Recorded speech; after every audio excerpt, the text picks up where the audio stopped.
विचार करा 1670ची ती काळोखी रात्र, धो-धो पडणारा वळवाचा पाऊस आणि समोर मृत्यूवासारखा उभा असलेला सह्याद्रीचा सरळ कडा, जिथून पाऊल घसरलं तर माणूस 1000 फूट दरीत कोसळेल.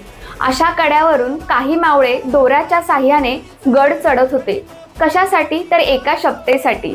आधी लग्न कोंडाण्याचे आणि मग माझ्या रायबाचे. रामराम मंडळी. तर मी तुम्हाला आज अशा ठिकाणी घेऊन जाणार आहे जिथे जाताना अंगावर काटा येतो आणि छाती अभिमानाने फुलते. होय, नुकताच आम्ही पुण्याची शान असलेला किल्ले सिंहगडचा थरारक पावसाळी ट्रेक पूर्ण केला आहे.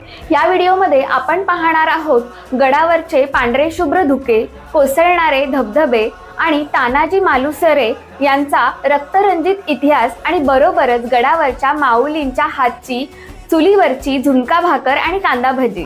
समर्थ रामदास स्वामी यांनी छत्रपती शिवाजी महाराजांचे वर्णन केल्याप्रमाणे निश्चयाचा महामेरू, बहुत जणांची आधारू, अखंड स्थितीचा निर्धारू, श्रीमंत योगी, कोंढाणा जिंकण्याचा विडा उचलणारे आपले राजे खरंच निश्चयाचे महामेरू होते. त्यांच्या याच अढळ निश्चयातून तानाजींसारखे सिंह घडले.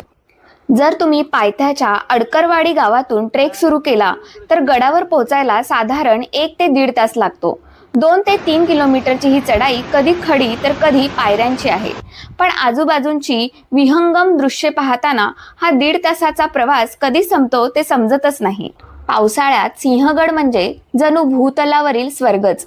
चहूबाजूनी पसरलेली हिरवीगार शाल, अंगाला स्पर्शून जाणारे पांढरे भट्ट धुके आणि डोंगरावरून वाहणारे पाण्याचे पांढरे धबधबे